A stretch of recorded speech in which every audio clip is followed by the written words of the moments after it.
Hi, I'm Dave Epstein. Welcome to Growing Wisdom, and today we're talking about putting your tomatoes into a larger size container that you might have started inside.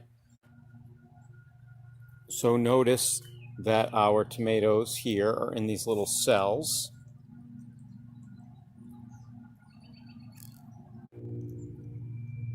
So one of the things I like to do if there's two tomatoes in one here is they're defiant.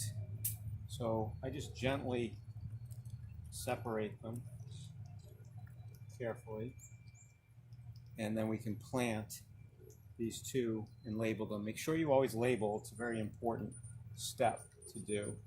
When you do this, a few things you want to do. Number one is I like to use like a little spoon to get them out of their cells. Don't damage the roots, and then they go into these bigger containers here. And as you do that, you can plant them just slightly deeper in the bigger container. This will help to put out some newer roots and really give them an established root system when you eventually move them into your outdoor garden. I also tend to feed them with a little bit of fertilizer. I use an organic fish emulsion fertilizer at about half strength for the seedlings and put those in there, and that seems to work well.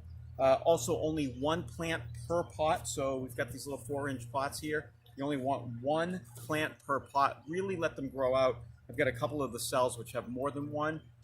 We will take those and get them out and divide them, so we'll have plenty of tomatoes. And it's something that you also want to do with other crops as well, peppers, eggplants. I'll do it with the broccoli, things that really shouldn't go directly in the ground. It's a good idea to pot them up into a nice seedling mixture. We're using Johnny's 504 seed mixture here today, and in 2 weeks, these will be ready to go in the ground.